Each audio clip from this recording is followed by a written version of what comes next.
ఈ రాత్రి ఈ ప్రత్యేక ప్రార్థన కూడికకి చేరివచ్చిన మీ అందరికి వందనాలు, స్తోత్రాలు చెల్లిస్తూ ఉన్నాను. గత 3-4 రోజుల నుండి ఈ విధంగా దేవుని యొక్క సన్నిధిలో తరచుగా రావడం, ప్రార్థించడం, దేవుడు మనకిచ్చిన ఈ గొప్ప ధన్యతను బట్టి దేవునికి మహిమ కలుగునుగాక. కొన్ని మాటలు బైబిల్లో మనం చదువుకొని మనం ధ్యానించుకుందాం. 125వ కీర్తన 125వ కీర్తన 2వ చరణాన్ని మనం చదువుకుందాం. యెరూషలేము చుట్టూ పర్వతములు ఉన్నట్లు యెహోవా ఇది మొదలుకొని నిత్యము తన ప్రజల చుట్టూ ఉండును. ఈ మార్చి మాసం అంతయు కూడా ఈ మాటను బట్టి ఇది మొదలుకొని నిత్యము మీ కుటుంబాల చుట్టూ దేవుడు తన కంచె వేసి కాపుదల దయచేదురుగాక. యెరూషలేము చుట్టూ పర్వతములు ఉన్నట్లు యెహోవా ఇది మొదలుకొని నిత్యము తన ప్రజల చుట్టూ ఉండును. యెరూషలేము అన్నప్పుడు దేవుని ప్రజలైన వాళ్ళకి గుర్తుగా ఉంది. అక్షరీకంగా మనం చూస్తున్నటువంటి యెరూషలేము పట్టణము చుట్టూ పర్వతాలు ఉన్నాయి. ఆ పర్వతాలు ఆ పట్టణానికి కాపుదలనిస్తూ ఉన్నాయి. ఇప్పుడు కూడా మనం గమనిస్తే యెరూషలేము చుట్టూ పర్వతాలు ఉన్నాయి. ఆ పర్వతాల మీద ఆర్మీ సైనికులు ఉండి రాత్రింబగళ్ళు కాపలా కాస్తూ ఉన్నారు పట్టణాన్ని కాపాడటానికి. మరి ఆ పర్వతాలు ఒకవైపు, కాపలా కాసేవాళ్ళు ఒకవైపు, ఆ పట్టణము చుట్టూ ఉండగా ఇక ఆ పట్టణానికి పొరపాటున ఏ అపాయము కీడు సంభవించదు. ప్రస్తుతం ఇజ్రాయెల్ దేశానికి విరోధంగా, యెరూషలేము పట్టణానికి విరోధంగా చుట్టూ ఉన్నటువంటి ఆ దేశాల్లో శత్రువులు ఏ విధము చేతనైనను పట్టణాన్ని నాశనం చేయాలి అని సతతంగా ప్రయత్నం చేస్తూనే ఉన్నారు. ఎంతమంది శత్రువులు ఎన్ని రకాలుగా పట్టణాన్ని నాశనం చేయాలని వాళ్ళు కోరుకున్నా ఈరోజు వరకు యెరూషలేము పట్టణాన్ని ఏ ఒక్కరూ ఏమీ చేయలేకపోయారు. ఎందుకంటే అది దేవుడు వాగ్దానం చేసినటువంటి దేశం, క్రీస్తు జన్మించినటువంటి పట్టణం. ఆ పట్టణాన్ని ఎవరు కూడా తాకలేరు, ఏ కీడు కలగ చేయలేరు. ప్రపంచ దేశాలన్నిటిలో కూడా బలమైన దేశం ఏది అని అంటే ఇజ్రాయెల్ దేశమే అని అంటారు. ఓ చిన్న దేశం అయినా కూడా బలమైన దేశము అని పిలువబడుతూ ఉంది. అక్కడ ఉన్న టెక్నాలజీ కూడా చాలా గొప్పది. మరి అలాంటి యెరూషలేము చుట్టూ పర్వతములు ఉన్నట్లు ఆ పట్టణానికి ఏ హాని కలగకుండా పర్వతాలు ఉన్నాయి, కాపలా కాసేవాళ్ళు ఉన్నారు. అలాగే యెహోవా ఇది మొదలుకొని నిత్యము తన ప్రజల చుట్టూ ఉండును అని వ్రాయబడి ఉంది. ఈ మార్చి మాసం అంతా మీ కుటుంబాల చుట్టూ ప్రభు కంచె వేసి కాపుదలుగా ఉండునుగాక.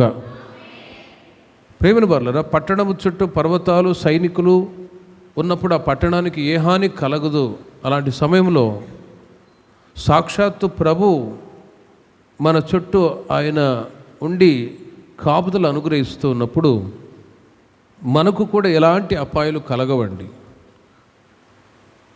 కంచె కొట్టువాన్ని ప్రసంగి గ్రంథం 10వ అధ్యాయము 8వ వాక్యాన్ని మీరు చూడండి.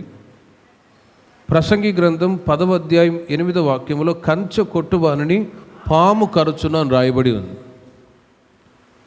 దేవుడు ఇది మొదలుకొని ఆయన మన కుటుంబాల చుట్టూ, మన పిల్లల చుట్టూ ఆయన కంచెగా ఉండబోతూ ఉన్నారు, కాపుదలను ఇవ్వబోతూ ఉన్నారు. మరి కాపుదల కంచె లేకపోతే పాము కరుచున రాయబడి ఉంది. ఒక ఇల్లు నిర్మించినప్పుడు ఆ ఇంటికి ఏముండాలి? కంచె ఉండాలి. ఒకవేళ కాంపౌండ్ కంచె లేకుండా ఇల్లు నిర్మించామనుకోండి, ఆ తర్వాత పాములు రావచ్చు, తేళ్ళు రావచ్చు, తద్వారా ఇబ్బందులు, మరణాలు కూడా జరిగిన సంభవాలు మనం చూస్తూ ఉంటాం. కనుక ఖచ్చితంగా ఇల్లు కట్టుకున్నప్పుడు చుట్టూ కాంపౌండ్ కూడా వేస్తారు, కంచె వేస్తారు. కంచె కొట్టువారిని పాము కరుచును. కంచె లేకపోతే చాలా ప్రమాదం.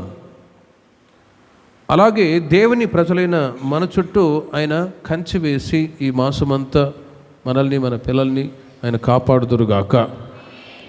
ప్రభు మనల్ని కాపాడకపోతే, ఆయన కంచె వేయకపోతే ఈరోజు వరకు కూడా మనం సురక్షితంగా ఉండలేము. ఆయన కంచె వేసి కాపాడుతూ ఉన్నాడు. అది మనకు కంటికి కనబడదు. ఆ కంచె బై ప్రేయర్, ప్రార్థన ద్వారా రాత్రి పడుకునేటప్పుడు మనం కూడా ప్రార్థన చేసుకుంటాం. ప్రభు, ఈ రాత్రంతా మీరు మాకు కంచె వేసి కాపాడండి, కాపుదల దయచేయండి అని ప్రార్థిస్తూ ఉండగా ప్రార్థనను బట్టి దేవుడు కంచె వేసి కాపాడుతాడు. మరి ఆ కాపుదల, కంచె అనేది మనం భౌతికంగా కంటికి కనబడదు, కానీ దేవుడు తన దూతల్ని పంపించి ఆయన మనకు కాపుదలను ఇస్తూ ఉంటాడు. మరి ఆ దూతల్లో ఏ దూత అని ఒకవేళ అడిగితే మిఖాయేలు దూత అయి ఉండవచ్చు. ఎందుకంటే దేవుని ప్రజల జీవితాలకి శత్రువులు ఎవరైనా విరోధంగా వచ్చినప్పుడు శత్రువులతో పోరాడి యుద్ధం చేయటానికి నియమింపబడిన దూత ఎవరు అని అంటే మిఖాయేలు దూత అని బైబిల్లో చదువుతూ ఉన్నాం. మరి ప్రభు ఈ దినం వరకు మనల్ని గత 2 మాసాలు కంచె వేసి కాపాడుతూ వచ్చారు. ఈ మాసంలో కూడా దేవుడు మనల్ని, మన కుటుంబాలని, మన సంఘస్థులందరినీ కంచె వేసి కాపాడుదురుగాక. దేవుడు ఎందుకు కంచె వేస్తాడు? ఎందుకు దేవుడు కంచె వేస్తాడు? బైబిల్లో మీరు గమనించినట్లయితే యోబు గురించి మనం బైబిల్లో చదువుతూ ఉన్నాం. యోబు గ్రంథం 1వ అధ్యాయము మీరు గమనించినట్లయితే సాతానుగాడు వెళ్ళి ప్రభు దగ్గర ఫిర్యాదు చేస్తూ ఉన్నాడు. ఇదిగో యోబు యథార్థవర్తనుడు, న్యాయవంతుడు, దేవుని యందు భయభక్తులు కలిగి చెడుతనంగా విసర్జించి జీవిస్తూ ఉన్నాడు కదా, మరి అతనికి ఎలాంటి కీడు కలగకుండా నీవు కంచె వేసావు కదా, కంచె తీసివేయి, అప్పుడు అతడు నీకు విరోధంగా దూషిస్తాడు అని ఫిర్యాదు చేసి మాట్లాడుతూ ఉన్నాడు. కానీ దేవుడు యోబు కుటుంబం చుట్టూ కంచె వేశాడు. 8, 9, 10 వాక్యాలు చదవండి. అందుకు యెహోవా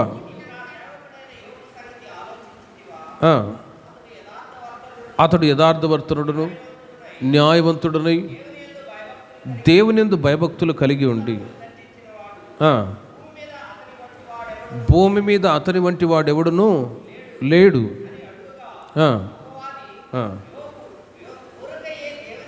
ఊరకయే అతడు నీ యందు భయభక్తులు కలిగి ఉన్నాడా? నీవు అతనికిని, అతని ఇంటి వారికిని, అతనికి కలిగిన సమస్తమునకును నీవు కంచె వేసితివి కదా, అందుకే అతడు నీ యందు భయభక్తులు కలిగి ఉన్నాడు. కంచె తీసివేయి, అప్పుడు చూడు నీకు విరోధంగా అతను మాట్లాడుతాడు అని సాతానుగాడు వెళ్ళి ప్రభుతో ఫిర్యాదు చేస్తూ ఉన్నాడు. యోబు కుటుంబం చుట్టూ దేవుడు కంచె వేసి కాపాడుతూ ఉన్నాడు. ప్రేమిన వాళ్ళరా, సాతానుడు ఎవరిని మిరింగుతున్నా అని వెతుకుతూ తిరుగుతున్న ఈ భయంకరమైన దుర్దినాలలో మనం క్షేమంగా కాపాడబడి నడిపింపబడుతూ ఉన్నాము అని అంటే దానికి గల కారణం ప్రభు మనల్ని కంచె వేస్తూ ఉన్నారు, కాపాడుతూ ఉన్నారు. కంచె అనేది లేకపోతే ప్రేమిన వాళ్ళరా, నేనైనా మీరైనా మనమందరం ఏ ఒక్కరూ క్షేమంగా ఉండలేము. ప్రభు మనల్ని కాపాడకపోతే మనం కాపాడబడలేము. కంచె లేకపోతే పాము కరుచును. ఈరోజున ఆ ప్రొటెక్షన్, కంచె మన కుటుంబాల చుట్టూ, ప్రతి కుటుంబం చుట్టూ వేయబడినది కాబట్టి దేవుడు క్షేమంగా కలగజేస్తున్నాడు. ఈ మాసంలో కూడా యోబు కుటుంబానికి ఏ విధంగా ప్రభు కంచె వేసి కాపాడి ఉన్నారో అదేవిధంగా మీ కుటుంబాల చుట్టూ దేవుడు కంచె వేసి కాపాడుదురుగాక. ఆయన ఎందుకు కంచె వేస్తారు? అసలు కంచె అవసరమా అని అంటే అవసరం. దానికి 4 కారణాలు ఉన్నాయి. 1, యోబు వలె మనం ఆశీర్వదించబడాలి అనే ఉద్దేశము చేత ఆయన మనల్ని, మన కుటుంబాల చుట్టూ కంచె వేస్తాడు. ప్రియమైన వారలారా, ప్రకటన గ్రంథం 12వ అధ్యాయము 10వ వాక్యములో మీరు చూడండి. సాతానుగాడు వెళ్ళి ప్రభుతో ఫిర్యాదు చేస్తూ ఉన్నాడు. ఒక రోజున ఆ ఫిర్యాదు చేసే వాడు ఇక ఉండడండి. ప్రకటన గ్రంథం 12వ అధ్యాయం 10వ వాక్యాన్ని చూడండి. పరలోకమందు ఇలాగు చెప్పుట వెంటనే, రాత్రింబగళ్ళు మన దేవుని ఎదుట మన సహోదరుల మీద నేరము మోపువాడైన అపవాది పడద్రోయబడి ఉన్నాడు గనుక ఇప్పుడు రక్షణయు శక్తియు రాజ్యమును మన దేవుని వాయును, ఇప్పుడు అధికారము ఆయన క్రీస్తు దాయును అని మనం చదువుతూ ఉన్నాం. రాత్రింబగళ్ళు మన దేవుని ఎదుట మన సహోదరుల మీద నేరము మోపువాడైన అపవాది పడద్రోయబడి ఉన్నాడు. కంచె ఎందుకు అవసరము అని లోతుగా బైబిల్లో మనం ధ్యానిస్తే, యోబు వలె మనం ఆశీర్వదించబడాలి అన్నప్పుడు కంచె అవసరం. సాతానుగాడు వెళ్ళి కంచె తీసివేయి అప్పుడు అతడు నీకు విరోధంగా మాట్లాడుతాడు అంటే, సరే నువ్వు కంచె తీసివేస్తాను కానీ అతని ప్రాణానికి మాత్రం హాని చేయవద్దు అని ప్రభు చెప్పాడు.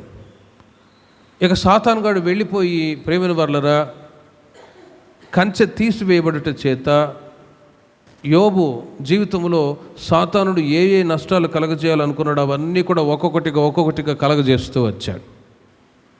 పిల్లలు చనిపోయారు, ఒంటెలు, ఆ తర్వాత ఇంకా ఆయనకున్న సొత్తంతయు కూడా ఒక్కొక్కటిగా అధ్యాయములు మీరు తర్వాత చదువుకోనండి, ఒక్కొక్కటిగా అన్నీ కూడా కోల్పోతూ వచ్చాడు, నష్టపరచబడుతూ వచ్చాడు, నష్టాన్ని అనుభవిస్తూ వచ్చాడు. కంచె తీసివేయటం ద్వారా ప్రేమిన వర్లరా సాతానుడు ఇష్టం వచ్చినట్లుగా నష్టాన్ని కలగజేస్తూ ఉన్నాడు. ఇష్టం వచ్చినట్లుగా అతడు ఇబ్బందులు కలగజేస్తూ వచ్చాడు. చివరికి యోబు గారి యొక్క శరీరంలో కూడా గజ్జి పుట్టి చిల్లపెంకు తీసుకొని గోక్కునే పరిస్థితికి వచ్చాడు. అయినా కూడా యెహోవా ఇచ్చెను, యెహోవాయే తీసుకొనెను, ఆయన నామానికి మహిమ కలుగునుగాక అన్నప్పుడు సాతానుడు సిగ్గుపడిపోయాడండి. ప్రభు దగ్గరికి వచ్చి అన్నాడు, ఇదిగో కంచె తీసివేయి అప్పుడు నీకు విరోధంగా మాట్లాడుతాడు అన్నాడా? కానీ ఆ మాట అబద్ధమైపోయింది. సాతానుడు సిగ్గుపడిపోయాడు. నిజంగానే యోబు యథార్థవర్తనుడు, న్యాయవంతుడు, అతడు నీ యందు భయభక్తులు కలిగినవాడు అని సాతానుగాడు కూడా సాక్ష్యం చెప్పి తల వంచుకునే పరిస్థితికి వచ్చాడు, సిగ్గుపడిపోయాడు. ప్రేమిన వర్లరా ఒక్కసారి ఆలోచించండి. యోబు వలె దేవుడు ఈ మాసంలో రాబోయే రోజులన్నీ కూడా యోబు కుటుంబాన్ని ఆశీర్వదించినట్లు నా దేవుడు మీ కుటుంబాలను కూడా ఆశీర్వదించును గాక. అందుకే ఆయన కంచె వేసి కాపాడుతూ ఉన్నాడు. ఆయనని, ఆయనకున్న సొత్తంతటిని, ఆయన పిల్లల్ని కూడా దేవుడు కంచె వేసి కాపాడుతూ ఉన్నాడు. కంచె కొట్టువానికి పాము ఖర్చును, కంచె లేకపోతే సాతానుడు ఇష్టం వచ్చినట్లుగా నష్టాన్ని కలగజేశాడు. కానీ వాడు ఎంతో కాలం నష్టాన్ని కలగజేయలేదండి. ఎంతో కాలం అతడు ఇబ్బందులు పెట్టడానికి అవకాశం లేకుండా పోయింది. రాత్రింబగళ్ళు సహోదరుని మీద నేరారోపణ చేసే అపవాది పడద్రోయబడి ఉన్నాడు.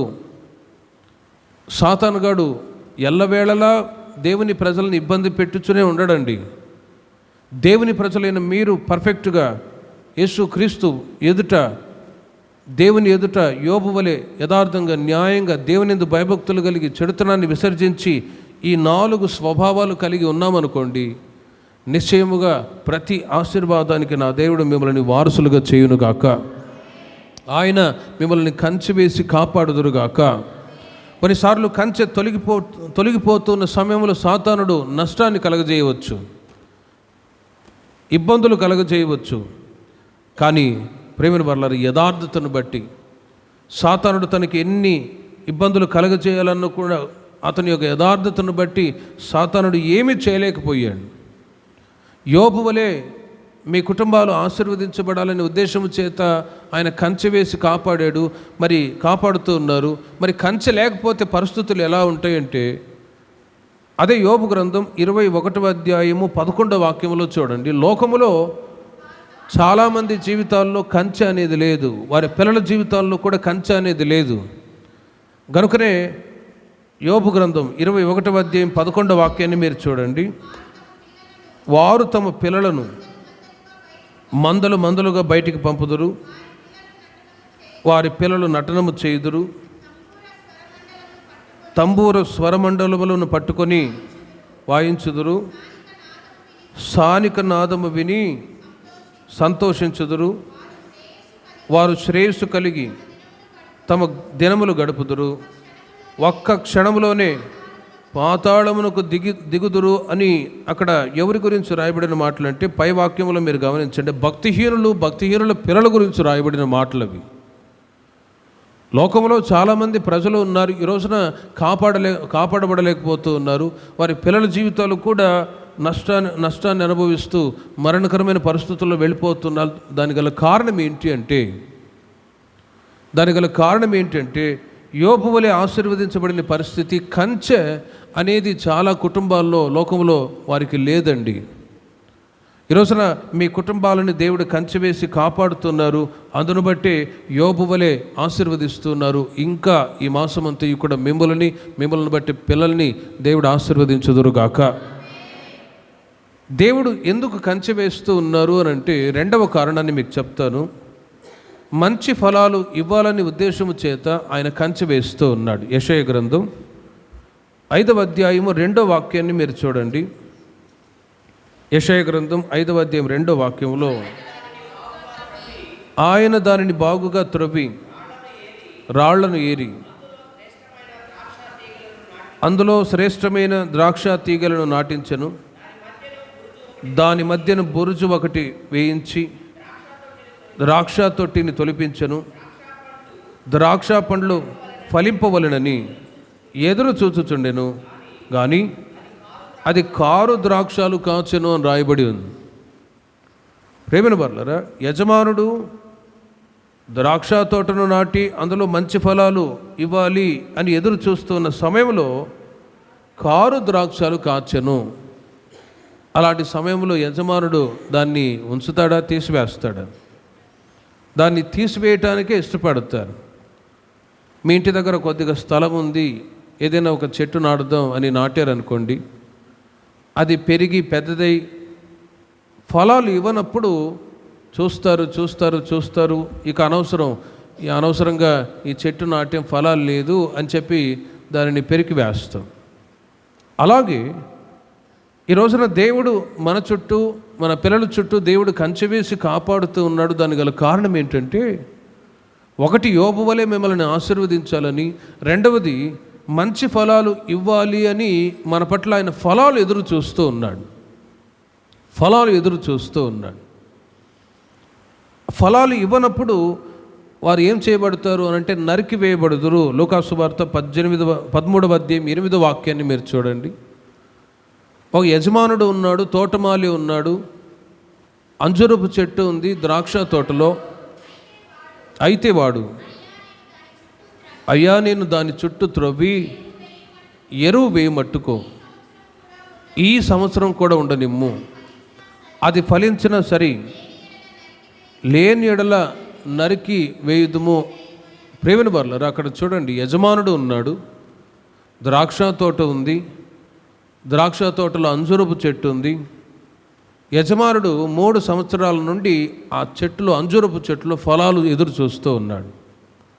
కానీ ఫలాలు అందులో కనబడకపోగా తోటమాలిని పిలిచి, ఇదిగో ఈ అంజూరపు చెట్టు నరికివేయి అంటే తోటమాలి అంటాడు, అయ్యా ఈ సంవత్సరం కూడా ఉండనిమ్ము, ఇదిగో ఈ మార్చి మాసము కూడా ఉండనిమ్ము అని దేవుడు మనకు మరి ఒక మాసాన్ని ఇచ్చి మన ఆయుష్ను పొడిగించి ఆరోగ్యాన్ని ఇచ్చి క్షేమకరంగా నడిపించడానికి కారణం ఏంటంటే, మనమందరము కూడా ఫలభరితమైన జీవితాన్ని చేయాలనే ఉద్దేశము చేతనే మరి ఒక మాసములో దేవుడు ప్రవేశపెట్టాడు. హల్లెలూయా. మరి ఒక మాసములో మనల్ని ప్రవేశపెట్టాడు. మరి ఈ మాసములోనైనా ఫలాలు దేవుడు మన జీవితంలో చూడాలి అని ఒకవేళ మనం కోరుకుంటే, మనలో ఫలాలు అన్నప్పుడు మన మీద చెట్టులాగా ఉండి మన తలల మీద పెద్ద పెద్ద పండ్లు మొలుస్తాయని కాదండి. మనం దేవుని ప్రజలైన మనం అంజూరపు చెట్టుగా లోతుగా వాక్యాన్ని మనం ధ్యానిస్తే ద్రాక్ష తోట అన్నప్పుడు సంఘానికి గుర్తు. సంఘాలు చాలా ఉన్నాయి, కానీ అందులోనే అంజూరపు చెట్టు అన్నప్పుడు క్రొత్త నిబంధన సంఘమై ఉన్న మన పట్ల, మనలో ఆయన ఫలాలు ఎదురు చూస్తూ ఉన్నాడు. గలతీయులకు రాసిన పత్రిక 5వ అధ్యాయం 22వ వాక్యంలో ఫలాలు ఏవి అని ఒకవేళ మీరు అడిగితే, అయితే ఆత్మఫలమేమనగా ప్రేమ, సంతోషము, సమాధానము, దీర్ఘశాంతము, దయాళుత్వము, మంచితనము, విశ్వాసము, సాత్వికము, ఆశా నిగ్రహము. చూడండి, ఇవి ఈ 10 రకములైనటువంటి ఆత్మ ఫలాలు ఎబ్రీ పత్రిక చివరి అధ్యాయంలో మీరు గమనిస్తే జిహ్వా ఫలము అని 10 రకములైన ఆత్మ ఫలాలు ఆయన మన జీవితంలో ఎదురు చూస్తూ ఉన్నాడు.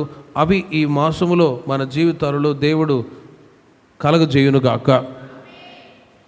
వీళ్ళు ఫలించిన వాళ్ళు, ఫలభరితమైన జీవితాన్ని చేస్తూ ఉన్నవాళ్ళు అన్నప్పుడు ఈ 10 రకములైన ఆత్మఫలాలు దేవుడు మనకు అనుగ్రహిస్తాడు.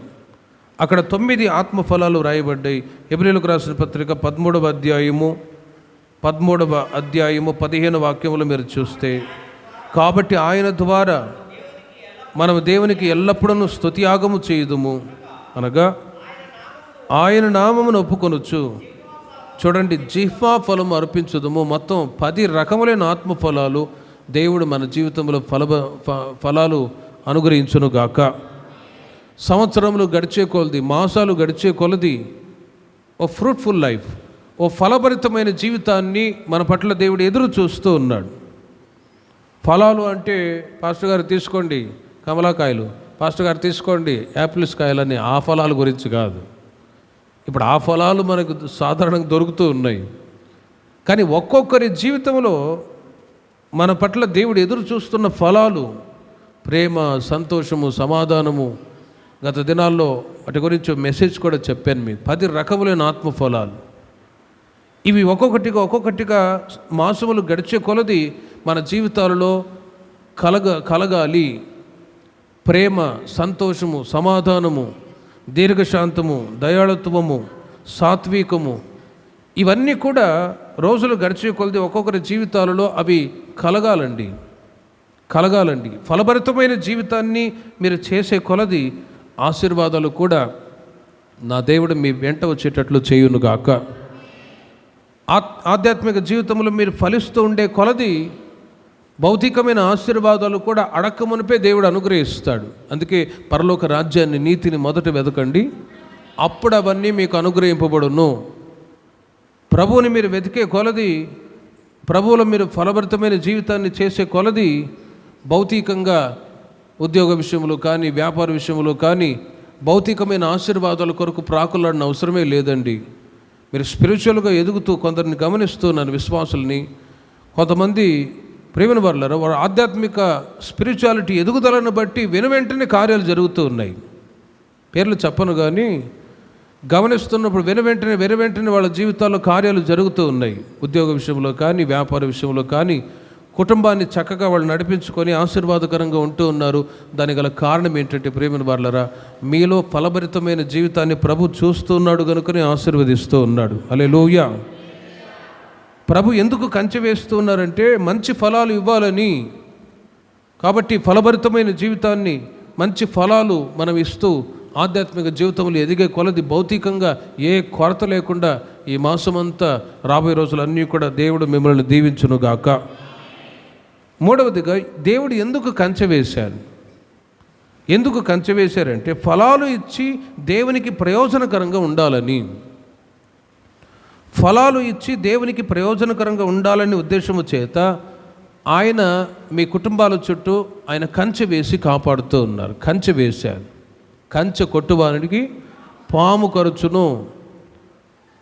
ఆయన కంచె వేయటానికి మూల కారణం ఏంటంటే, ఒకటి యోబు వలె ఆశీర్వదించాలని, రెండవది మంచి ఫలాలు ఇవ్వాలని, మూడవదిగా ఫలాలు ఇచ్చి దేవునికి ప్రీతికరంగా, దేవునికి ప్రయోజనకరంగా ఉండాలనే ఉద్దేశం చేత ఆయన కంచె వేశారు. బైబిల్లో మీరు చూడండి, మత్తయి సువార్త 21వ అధ్యాయములో, మత్తయి సువార్త 21వ అధ్యాయములో మీరు గమనించినట్లయితే, ఒక ఇంటి యజమానుడు ఒకడు ఉన్నాడు. అతడు ద్రాక్ష తోట నాటించి దాని చుట్టూ కంచె వేయించి అందులో ద్రాక్ష తొట్టి తొలిపించి గోపురము కట్టించి కాపులకు దాని గుత్తకిచ్చి దేశాంతరము పోయెను. ఒక ఉపమానం చెప్తూ ఉన్నారు. ప్రేమిన వర్లరా, ఒక యజమానుడు ఏం చేశాడంటే ద్రాక్ష తోట నాటించాడు, దాని చుట్టూ కంచె వేయించి అందులో ద్రాక్ష తొట్టి తొలిపించి గోపురం కట్టించి కాపులకు దాని గుత్తకిచ్చి దేశాంతరం వెళ్ళిపోయాడు. మామూలుగా గుత్తకిస్తారు చూడండి, సంవత్సరము 2 సంవత్సరాలు అలా కౌలుకి. అది అసలు బిబ్లికల్ వర్డ్ ఏదంటే ఇదే, గుత్తకియడం. ఇక్కడ ఈ భాషలో ఇప్పుడు ఏం చెప్పారు మీరు? కౌలుకి అని. బిబ్లికల్ వర్డ్ ఇది, బిబ్లికల్ వర్డ్స్ ఇది. గుత్తకిచ్చి దేశాంతరం వెళ్ళిపోయాడు, సంవత్సరము 2 సంవత్సరాలు ఇచ్చి వెళ్ళిపోయాడు. ప్రేమను వాళ్ళరా, ఒక 2 years తర్వాత లేక 1 yearకి ఖచ్చితంగా కౌలుకు ఇచ్చిన వాళ్ళు ఏం చేస్తారు? మరలా ఆ కౌలు డబ్బులు అడగటానికి, ధాన్యాన్ని అడగటానికి వెళ్తారు. ఈ సంవత్సరం పండలేదండి అని చెప్పేసి 2 ఏళ్ళు చేతికి ఇచ్చారు. ఆ మధ్య ఒక ఆయనకి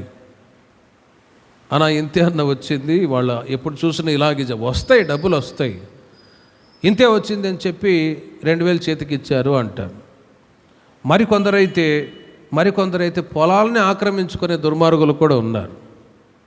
కౌలుకిచ్చి గుత్తకిచ్చి వెళితే సంవత్సరం 2, ఆ మధ్య ఒక విశ్వాసి ఒక 5-10 సంవత్సరాలు కౌలుకిచ్చి ఎక్కడో వేరే ప్రాంతానికి వెళ్ళారు, ఫ్యామిలీ మొత్తం పనిచేయటానికి. తిరిగి వచ్చేసరికి ఆ పొలం మొత్తం వాళ్ళ పేరు మీద రాయించుకున్నాడు. మాది పొలం అని మొత్తం గొడవాడి, వాళ్ళందరూ వచ్చి గుమికూడి గొడవాడారు, బాధపడ్డారు. అర్జెంటుగా వెళ్ళి ఆ గ్రామ పెద్దల్ని మీరు కలవండి అని ప్రార్థన చేసి పంపిస్తే వాళ్ళు కలిశారు. మరలా వీళ్ళ దగ్గర డాక్యుమెంట్స్ ఉన్నాయి కాబట్టి మరలా వారి పొలం వాళ్ళకి అందింది. ప్రేమను వర్లరా, అలా మోసం చేసేవాళ్ళు చాలామంది ఉన్నారు. ఇక్కడ కూడా మీరు గమనించి చూడండి. యజమానుడు ఏం చేశాడంటే, అతను కొద్ది రోజుల తర్వాత పండ్ల కాలం సమీపించినప్పుడు పండ్లలో తన భాగము తీసుకొని వచ్చుటకు ఆ కాపుల యొద్దకు తన దాసులు నంపగా, వాళ్ళు ఏం చేస్తూ ఉన్నారు? అదిగో పండ్ల కాలం వచ్చినప్పుడు భాగం తీసుకోవటానికి వచ్చారు, వీళ్ళకి ఇవ్వకూడదని చెప్పి ఒకని కొట్టిరి, ఒకని చంపిరి, మరి ఒకరి మీద రాళ్ళు రుబిరి. ఎంత దుర్మార్గంగా ప్రవర్తించారో చూడండి. అసలు ఆ పొలం, ఆ ద్రాక్ష తోట ఎవరిది? యజమానుడిది.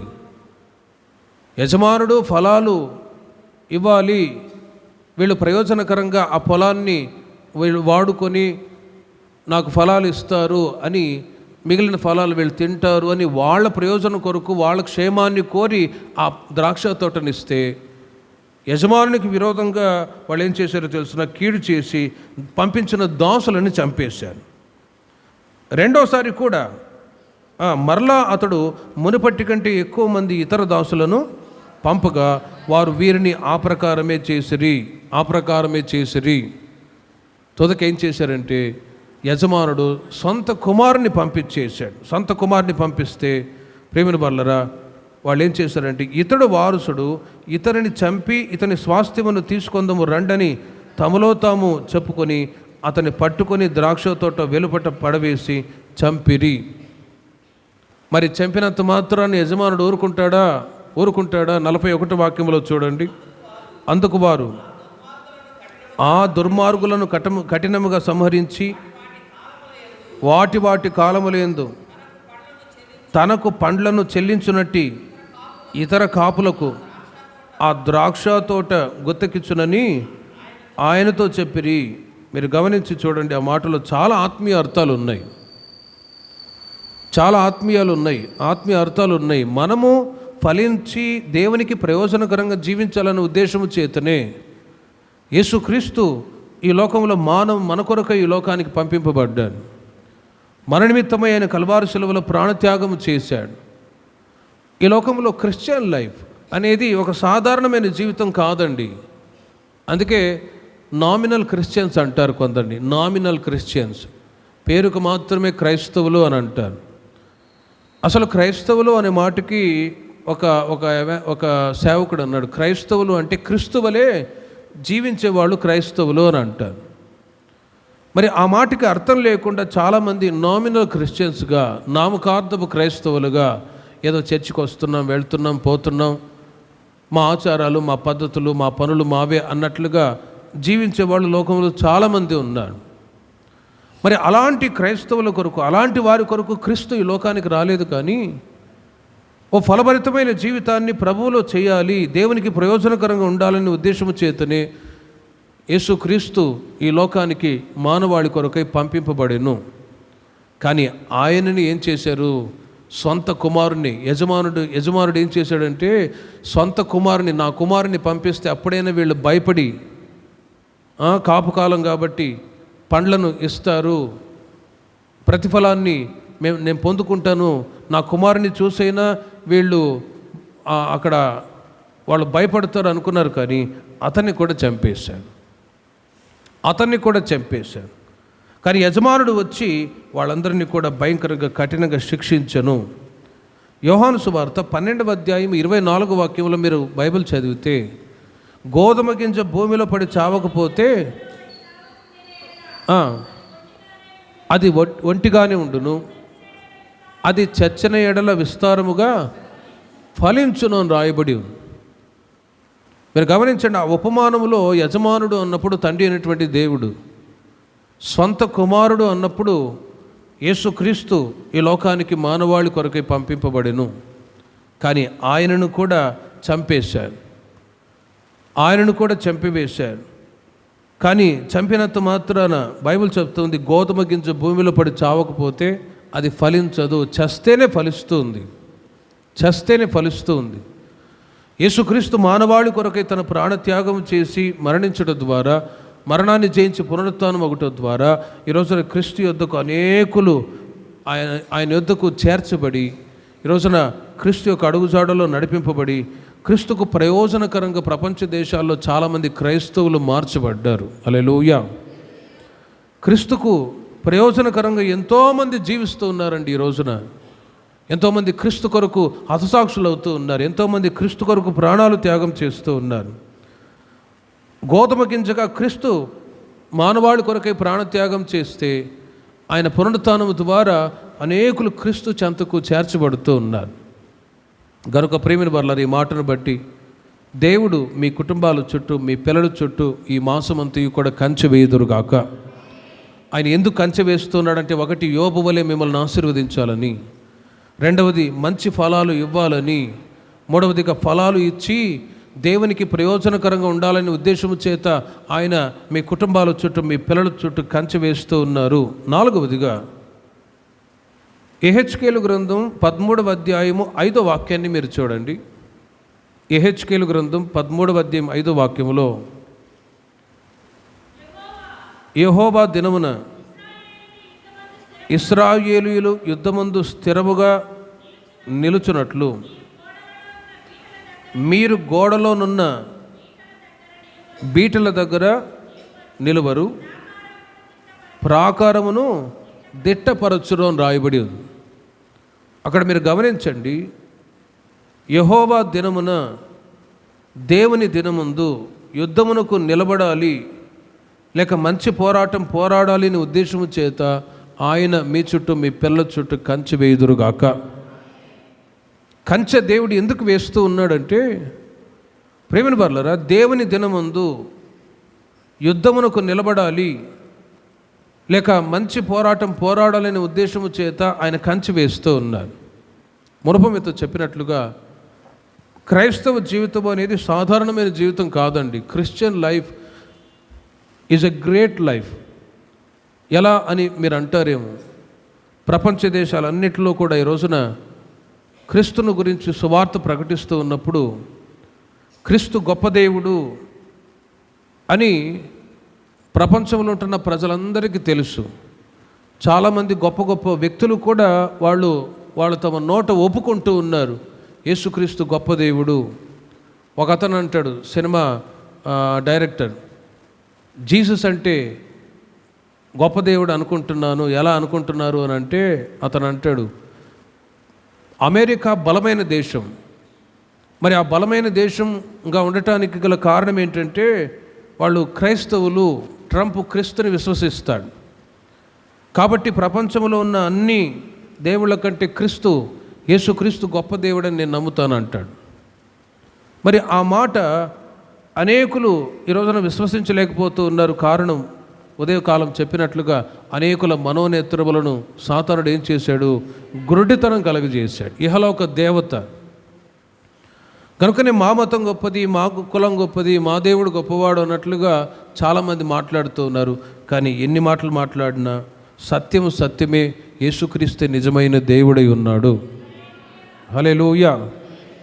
అలాంటి సమయంలో దేవుని ప్రజలు మనకు పోరాటాలు ఉన్నాయి, దేవుని ప్రజలైన మనకు యుద్ధాలు ఉన్నాయి.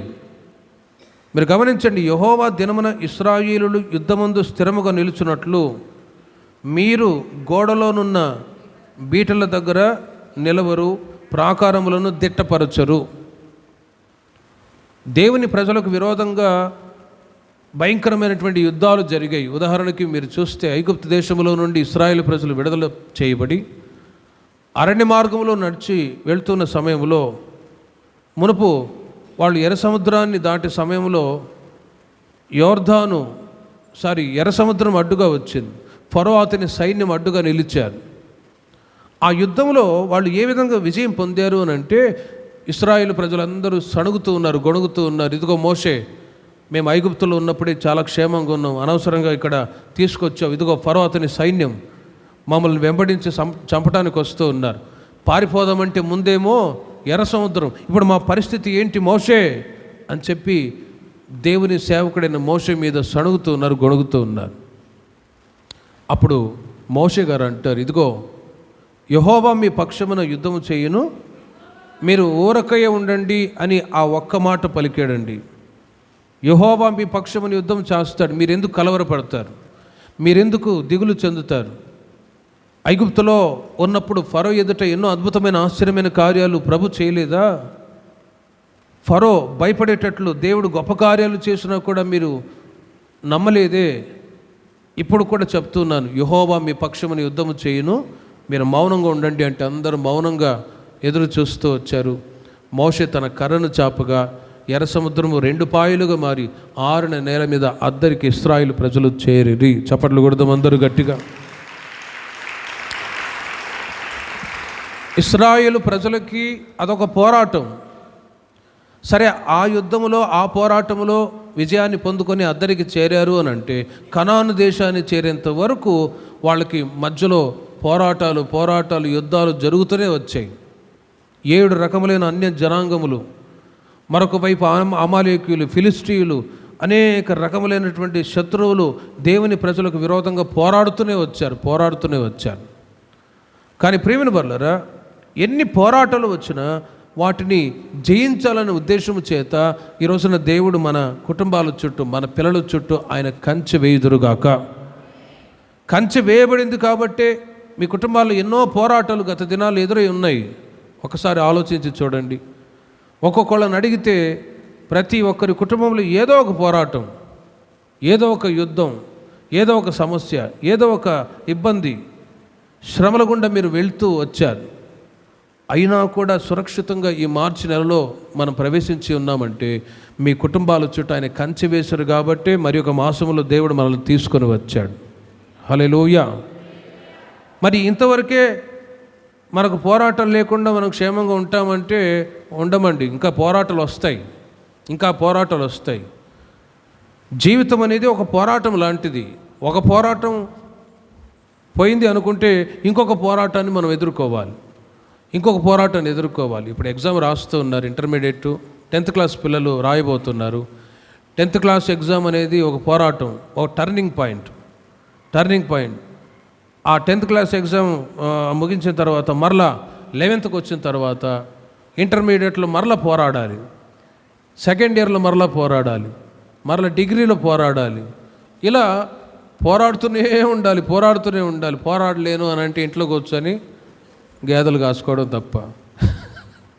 నేను పోరాడలేను అని అంటే ఇక ఫెయిల్ ఇంట్లో కూర్చొని ఇక పాట పాడుకోవాల్సిందే. అయితే పోరాడిన వాళ్ళు చూడండి, పోరాడిన వాళ్ళు మంచి ఉద్యోగం చేస్తూ ఉన్నారు, పోరాడిన వాళ్ళు మంచి స్థితిలో ఉంటూ ఉన్నారు. పోరాటంలో ఓడిన వాళ్ళు ప్రేమ వర్లలో చాలా ఇబ్బందులు ఎదుర్కొంటూ ఉన్నారు.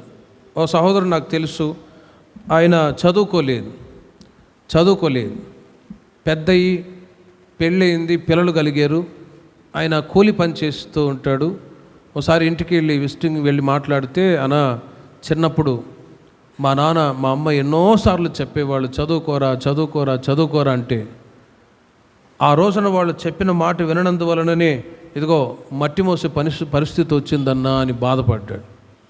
అందుకే అలాంటి పరిస్థితి రాకుండా ఉండాలని ఇదిగో మా అబ్బాయిని మా అమ్మాయిని మంచి కాన్వెంట్లో సంవత్సరానికి 80,000 అయినా కూడా నేను కష్టపడి చదివిస్తున్నాను అని ఆ సహోదరుడు చెప్తూ ఉన్నాడు. హల్లెలూయా. ప్రేమను వారు ఒక్కసారి ఆలోచించండి. ఈ చదువులో పోరాటం, అలాగే జీవితంలో కూడా పోరాటం. ఒక యుద్ధం తొలగిపోయిందంటే ఇంకొక యుద్ధం కూడా ఎదురవుతూ ఉంటుంది. స్పిరిచువల్ లైఫ్, ఆధ్యాత్మిక జీవితంలో కూడా మనకు పోరాటాలు ఉంటాయి. బైబిల్లో హెబ్రీయులకు రాసిన పత్రిక 12వ అధ్యాయం 4వ వాక్యంలో మీరు చదివితే 5 రకములైన పోరాటాలు ఉన్నాయి. ఒకటి పాపముతో పోరాటం. మీరు పాపముతో పోరాడుటలో రక్తము కారునంతగా ఇంకా దానిని ఎదిరింపలేరు. చాలు. మీరు చూడండి, యెహోవా దినమున, యుద్ధ దినమున, దేవుని దినమందు యుద్ధమునకు నిలబడాలి, లేక మంచి పోరాటం పోరాడాలనే ఉద్దేశం చేత ఆయన మీ చుట్టూ, మీ పిల్లల చుట్టూ కంచె వేయుదురుగాక. పోరాటాలు ఉన్నాయి. ఏ పోరాటం? ఒకటి పాపముతో పోరాటం ఉంది. పాపాన్ని విడిచిపెట్టి మారుమనసు పొంది బాప్తిసం తీసుకొని మందిరానికి వచ్చామంటే పాపంతో పోరాటం ఇక ఉండదు అనుకోకూడదండి. ఎదురవుతూనే ఉంటుంది పోరాటం. జీవితకాలం అంతా పాపంతో పోరాటం దేవుని ప్రజలకు ఉన్నది. ఎంత పరిశుద్ధంగా, ఎంత నీతిగా, భక్తిగా జీవించాలని కోరుకుంటామో అంతగానే వ్యతిరేకతలు, పోరాటాలు, పాపం అనేది పోరాడుతూనే ఉంటుంది. కానీ సమర్థించే అనుభవాలు కాదు, కానీ పాపంతో పోరాడి జయించగలగాలి. రెండవదిగా ఫిలిప్పీయులకు రాసిన పత్రిక 1వ అధ్యాయం 27వ వాక్యంలో చూడండి, సువార్త నిమిత్తం పోరాటం ఉంది. ఫిలిప్పీయులకు రాసిన పత్రిక 1వ అధ్యాయం 27వ వాక్యంలో, నేను వచ్చి మిమ్మల్ని చూచినను రాకపోయినను ఏ విషయంలో కూడా ఎదిరించు వారికి బెదరక సువార్త విశ్వాస పక్షమున పోరాడుచు. చాలు. మీరు చూడండి, అక్కడ ఒక్క భావముతో సువార్త విశ్వాస పక్షమున పోరాడుచు. ఒకటి పాపముతో పోరాటం ఉంది. ఆ పోరాటాన్ని ఎవరికి వాళ్ళే పోరాడి మనం జయ జీవితాన్ని జీవించుదుముగాక. రెండవదిగా సువార్త విశ్వాస విషయంలో పోరాటం. ఆ రోజుల్లో పౌలు గారు వెళ్ళి అనేక ప్రాంతాలు సువార్తను ప్రకటిస్తూ ఉంటే అడ్డగించే వాళ్ళు చాలామంది ఉన్నారు. ఇప్పుడు కూడా ఉన్నారనుకోండి. ఆ రోజుల్లోనే ఉన్నారు, ఈ రోజుల్లో కూడా ఉన్నారు. అయితే సువార్త విశ్వాస పక్షమున పోరాడుచు ఏక మనసు గల వారై నిలిచి ఉన్నారని నేను మిమ్మల్ని గూర్చి వినులాగున మీరు క్రీస్తు సువార్తకు తగినట్టుగా ప్రవర్తించుడి. అట్లు మీరు బెదరకుండుట వారికి నాశనమును, మీకు రక్షణయు కలుగుటకు సూచన ఉన్నది అంటారు. రక్షణ సువార్తను ప్రకటిస్తున్నప్పుడు అడ్డగించే వాళ్ళు ఉంటారు. ఇదిగో మత మార్పిడి చేస్తున్నావని అడ్డగించేటప్పుడు ఈ రోజుల్లో మీరు గమనించే ఉంటారు, వీళ్ళు కావాలనే మత మార్పిడి చేస్తున్నారని ఈ మతోన్మాదులు ఎక్కువగా రెచ్చిపోతూ ఉంటారు. కానీ ఆ స్వంత రక్షకునికి అంగీకరించే వ్యక్తి అతడు మనపూర్వకంగానే ప్రభువుని విశ్వసించి సువార్త ద్వారా ప్రభులోనికి రావాలని కోరుకుంటాడు. అయినా కూడా అదొక పోరాటం. పౌలు గారు అంటారు, మీరు శుద్ధ మనస్సుతో సువార్తను అంగీకరించి ప్రభులోనికి రావాలని కోరుకుంటున్నప్పుడు ఎవరైతే అడ్డగిస్తారో మీరు బెదరకుండుట వారికి నాశనమును, మీకు రక్షణయు కలుగుటకు సూచన అయి ఉన్నది. రక్షణ పొందటానికి ఆటంకపరిచే వాళ్ళు ఉంటారు. అదొక పోరాటం. మీరు గమనించండి, లోతుగా వాక్యాన్ని ఆలోచిస్తే ఈ మార్గంలోనికి రావాలి అన్నప్పుడు కృప ఉంటేనే ఈ మార్గంలోనికి రాగలము. హల్లెలూయా. అందరూ రాలేరు. అందుకే పౌలు గారు అంటారు, మీరు కృపచేతనే రక్షింపబడి ఉన్నారు. ఆ మధ్య ఒక ఫాదర్ గారు ఒక ఇంటికి వెళ్ళి భోజనం చేస్తూ ఉన్నారట. ఆర్సిఎం ఫాదర్ ప్రక్కన ఒక అన్యజనులు ఒక ఆమె చూస్తూ ఉందట. ఆయన ఎంత లగ్జరీగా, ఎంత డిగ్నిటీగా ఉన్నాడో, మేము కూడా వస్తే బాగుంటుందేమో అన్నట్లుగా ఆలోచిస్తూ ఉన్నారట. ఆ ఫాదర్ గారు అంటారు, మీరు ఈ కాంగ్రిగేషన్లోనికి వచ్చి చూడండి, ఈ ఈ మార్గంలో మీరు వచ్చి చూడండి, ఇక్కడున్న బెనిఫిట్స్ మీరు అనుభవించండి, మీరు రాలేరు, అనుభవించలేరు అని అంటారు. కారణం ఏంటంటే ఈ మతం అడ్డొచ్చింది కాబట్టి మీరు ఈ మార్గంలోనికి రాలేరు. ఆయన అంటారు, రాలేరు, మీరు అనుభవించలేరు. ప్రేమను వర్లరా, లోకంలో సర్వోత్తమమైనటువంటి జీవితం ఏంటంటే యేసుక్రీస్తుని సొంత రక్షకునిగా అంగీకరించి ముసలి బాప్తిసం తీసుకొని కుటుంబ సమేతంగా ప్రభువులో జీవించే జీవితం లోకములో శ్రేష్టమైనటువంటి జీవితమై ఉన్నది. హల్లెలూయా. ఇంతకు మించి వేరే జీవితం శ్రేష్టమైనది లోకములో ఏది కూడా లేదండి. ఎందుకు అని ఒకవేళ మీరు అడిగితే, మనం ఆరాధించుచున్న దేవుడు ఆయన మరణాన్ని జయించి తిరిగి లేచిన సజీవుడు. మరి అట్టి దేవుని మనం ఆరాధిస్తూ ఉన్నాం. మట్టి బొమ్మలను, మూగ బొమ్మలను పెట్టి మనం ఆరాధించట్లేదు, జోము కలిగిన దేవుని ఆరాధిస్తున్నాం. కాబట్టి ప్రేమను పర్లరా, ఈ మార్గంలోనికి రావటానికి సువార్త మిమ్మల్ని తీసుకొచ్చింది అని ఎరిగి ఆ సువార్త ద్వారా మీరు రక్షింపబడ్డారు. గతంలో మీరు కూడా అలాంటి పోరాటాలు ఎదుర్కొని ఉండవచ్చు. కొంతమంది అప్పుడప్పుడు అంటారు, పాస్టర్ గారు మా ఇంటికి వచ్చినప్పుడు మేము ఎదిరించిన వాళ్ళమన్నా ఈ రోజున నేనే సువార్త చేత పట్టుకొని, బైబిల్ చేత పట్టుకొని సువార్త చెప్తున్నాను అని చెప్పిన విశ్వాసులు ఉన్నారు. అట్టి వారిని బట్టి దేవునికి మహిమ కలుగునుగాక. ఎదిరించిన వాళ్ళే, పోరాడిన వాళ్ళే ధర్మశాస్త్ర దేవుని యొక్క వాక్యాన్ని చేత పట్టుకొని సువార్తను ప్రకటిస్తూ ఉన్నారు. కనుక సువార్త నిమిత్తము పోరాటం ఉంది. ఆ పోరాటాన్ని జయించి మీరు ఆయన సన్నిధికి వచ్చారు. నెక్స్ట్ యోధా పత్రిక 3వ వాక్యములో మీరు చూడండి, ఉపదేశము మార్గములో ఉపదేశములో మీరు నడిపింపబడుతున్నా కూడా ఇదొక పోరాటం. ప్రియులారా, మనకందరికీ కలిగేడు రక్షణను గురించి మీకు వ్రాయవలనని విశేష ఆసక్తి గలవాడనై పరిశుద్ధులకు ఒక్కసారి అప్పగింపబడిన బోధ నిమిత్తమై మీరు పోరాడవలనని మిమ్మును వేడుకొనొచ్చు మీకు వ్రాయవలసి వచ్చెను. చూడండి, ఒకటి పాపముతో పోరాటం ఉంది, సువార్త నిమిత్తం పోరాటం ఉంది. మూడవది ఉపదేశము నిమిత్తం పోరాటం ఉంది. ఉపదేశం ఒక్కసారి అప్పగింపబడిన బోధ నిమిత్తము మీరు పోరాడవలనని. ఎన్ని బోధలు ఉన్నాయి? రకరకాల బోధలు ఉన్నాయి ఈ రోజుల్లో, రకరకాల బోధలు. కానీ ఆ బోధలన్నీ కూడా వాటన్నిటికంటే ఒక నిజమైన శ్రేష్టమైన బోధ ఏంటి అని అంటే, ప్రేమిన వల్లరా, అపోస్తుల యొక్క బోధ మాత్రమే. హల్లెలూయా. ఈ బోధ ప్రేమిన వల్లరా ఉన్నది ఉన్నట్లుగానే బోధించే అనుభవాలు, కలిపి చెరిపెడు మాటలు ఉండవండి. అందుకే నేను చెప్పిన మెసేజ్లు మీరు చాలాసార్లు విని ఉంటారు. ఎక్కడ సొంత మాటలు వాడను, విత్ రెఫరెన్స్ మాట్లాడతాను. విత్ రెఫరెన్స్ ఉంటుంది. అది కొన్నిసార్లు ఇతరులకి అభ్యంతరకరంగా, వాళ్ళకేమైనా నొప్పి పుట్టించేటట్లు ఉంటుందా అని ఒకవేళ సమర్థించి మాట్లాడితే నాకు న్యాయ తీర్పు వచ్చింది. అంతే, నాకు న్యాయ తీర్పు వచ్చింది. అందుకే మొట్టమొదట నన్ను సరిచేసుకుంటాను, సంఘానికి బోధిస్తాను. ఆ ఉపదేశాన్ని అందరూ బోధించలేరండి. ఎందుకంటే ఉన్నది ఉన్నట్టుగా బోధించినప్పుడు అవి కొన్నిసార్లు కొందరికి గ్రుచ్చబడి, చాలా చోట్ల తిరగబడి, ఇక్కడ కాదు బయట చాలామంది తిరగబడి ఎదిరించిన వాళ్ళు కూడా ఉన్నారు.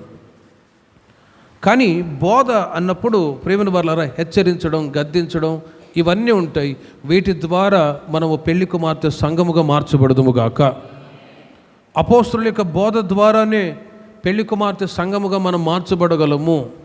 అనేక రకములైన బోధలు ఉన్నాయి. గలతీయులకు రాసిన పత్రికలో అందునిమిత్తమే పౌలు గారు అంటారు, ఇదిగో మేము ప్రకటించిన సువార్త గాక వేరొక సువార్త ఎవడైనా మీ యొద్దకు వచ్చి బోధించినా వాడు శాపగ్రస్తుడవునుగాక అని తెలియచేస్తాడు. వాడు శాపగ్రస్తుడవునుగాక, ఈ బోధ కాకుండా వేరే ఏ బోధ లేదు అని పౌలు గారు ఖచ్చితంగా మాటలు తెలియచేస్తున్నారు. ఇప్పుడు ఆ బోధలోనే మన మినిస్ట్రీ సంఘం నడిపింపబడుతున్నది. దేవునికి మహిమ కలుగునుగాక. రోమీయులకు రాసిన పత్రిక 15వ అధ్యాయం 30వ వాక్యములో చూడండి. రోమీయులకు రాసిన పత్రిక 15వ అధ్యాయం 30వ వాక్యములో, సహోదరులారా, నేను యూదయలోనున్న అవిధేయుల చేతుల్లో నుండి తప్పింపబడి యెరూషలేములో చేయవలసి ఉన్న ఈ పరిచర్య పరిశుద్ధులకు ప్రీతికరమగునట్లు దేవుని చిత్తం వలన సంతోషముతో మీ యొద్దకు వచ్చి మీతో కలిసి విశ్రాంతి పొందినట్లును మీరు నా కొరకు దేవునికి చేయు ప్రార్థనలో యందు చూడండి, నాతో కలిసి పోరాడవలనని. మీరు గమనించండి, ప్రార్థనలో పోరాడవలనని. నాలుగవదిగా ప్రార్థనలో పోరాడవలనని.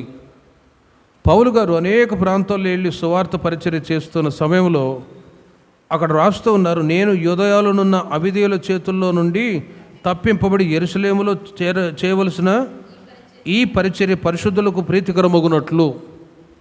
ఒక్కొక్క ప్రాంతానికి వెళ్తే సువార్తను అంగీకరించిన దేవుని ప్రజలు జనులు ఉన్నారు.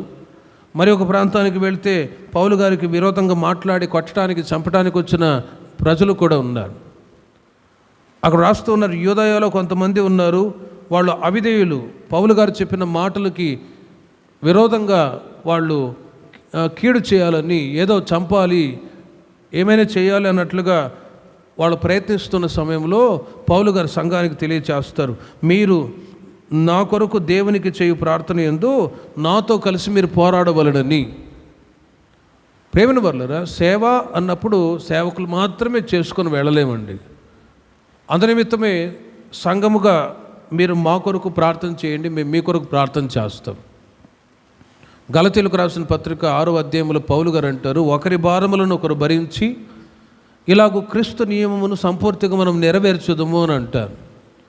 మేము క్షేమకరంగా ఉండి పరిచర్య చేసి ఈ యొక్క పరిచర్యలో కొనసాగాలి అని మీరు ఒకవేళ కోరుకుంటే ప్రార్థన చేయాలి.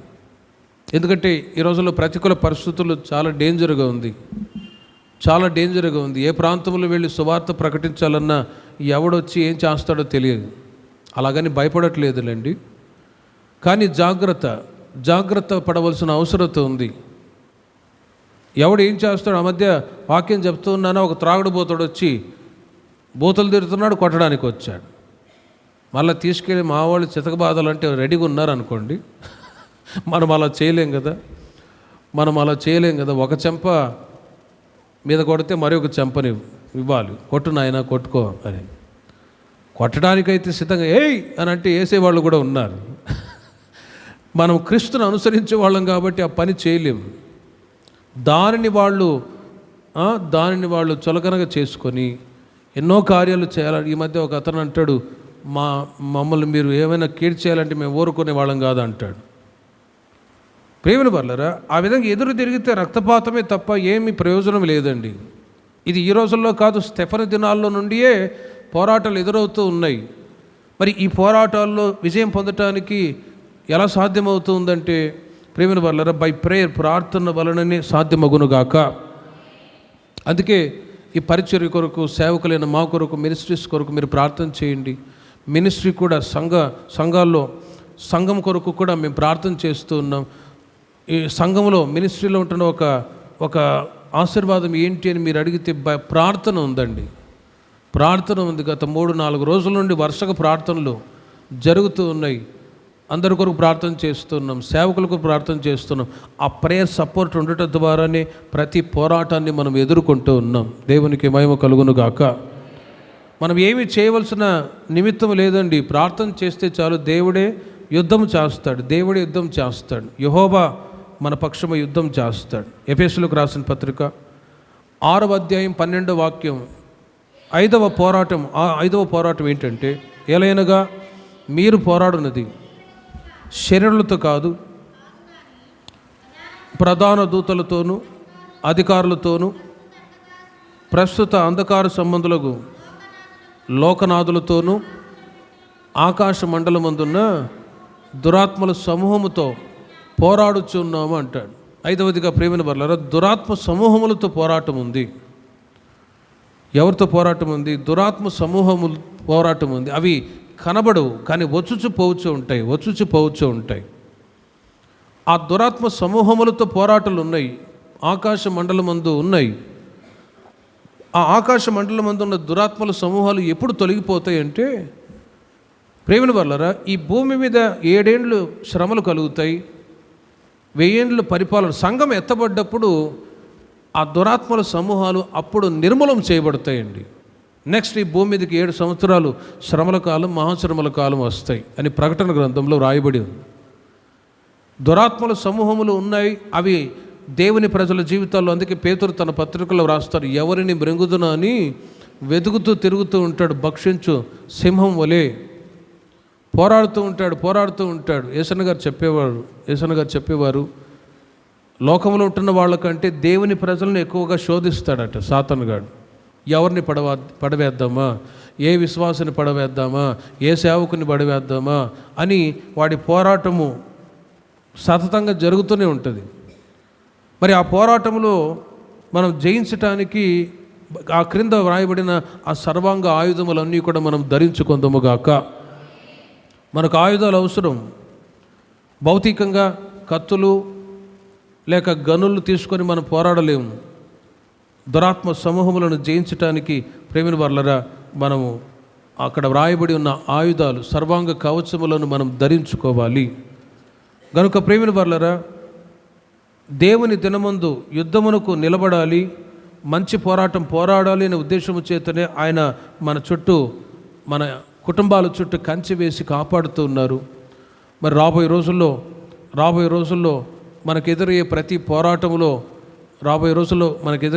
పోరాటంలో ప్రభువే మన పక్షమై ఉండి విజయం అనుగ్రహించుదురుగాక. ప్రేమను వర్లరా, లేదు ఈ పోరాటంలో నేను పోరాడలేను అన్నప్పుడు మనకు కలిగే పరిస్థితులు కూడా వేరుగానే ఉంటాయి. యెహెజ్కేలు గ్రంథం 22వ అధ్యాయము 30-31 వాక్యాన్ని మీరు చూడండి.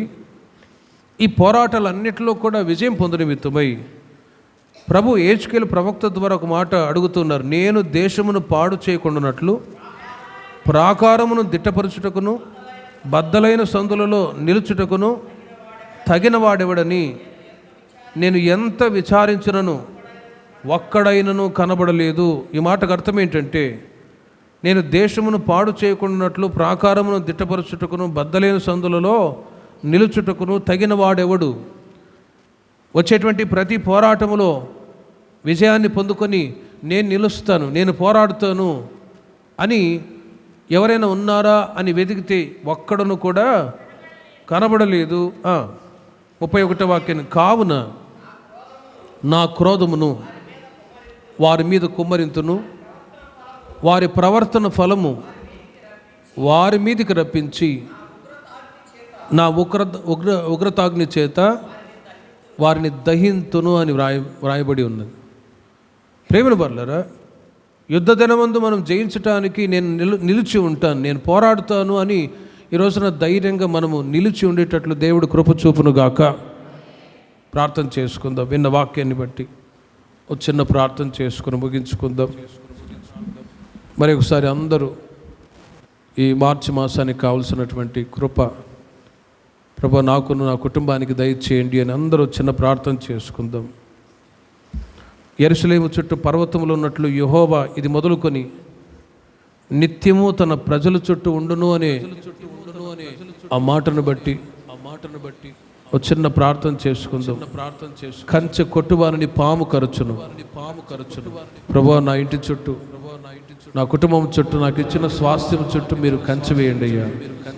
అందరూ ప్రార్థన చేసుకురండి. ఈ మార్చి మాసం అంతా మీ కుటుంబాల చుట్టూ దేవుడు కంచె వేయునుగాక.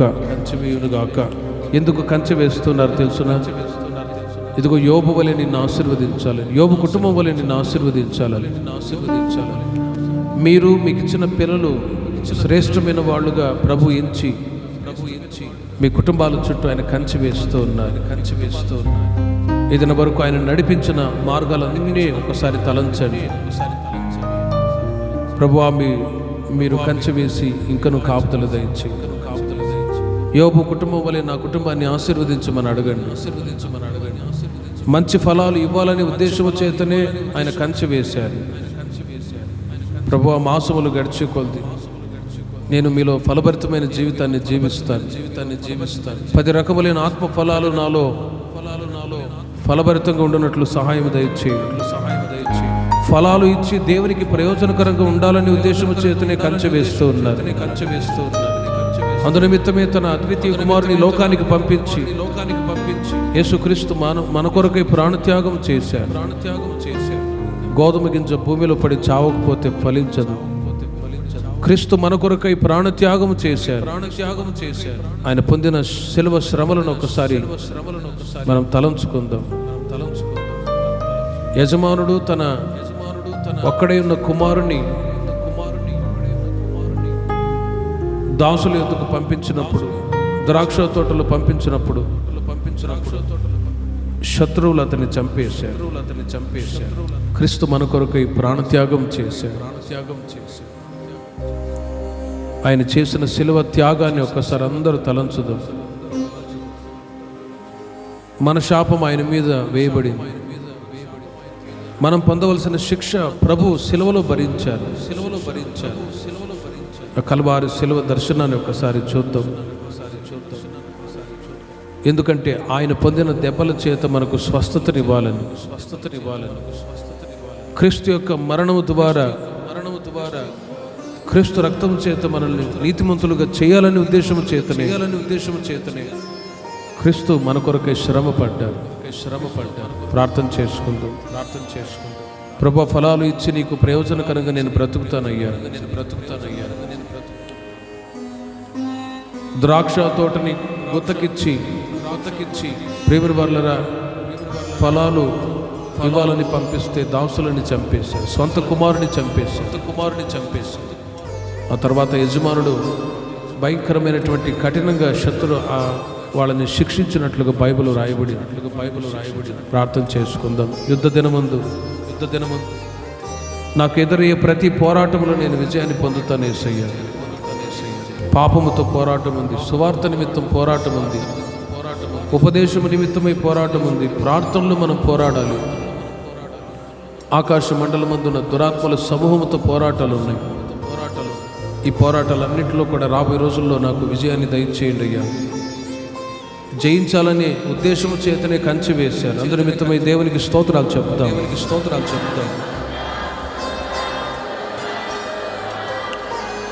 ఈ మార్చి మాసం అంతా కూడా మన సంఘానికి వచ్చిన ప్రతి కుటుంబం చుట్టూ ఆయన కంచెగా ఉండబోతున్నందుకై స్తోత్రాలు చెప్తాం. తండ్రి, కుమార, పరిశుద్ధాత్మ త్రియేక దేవునికి స్తోత్రాలు చెప్తాం. ప్రార్థన చేసుకుందాం.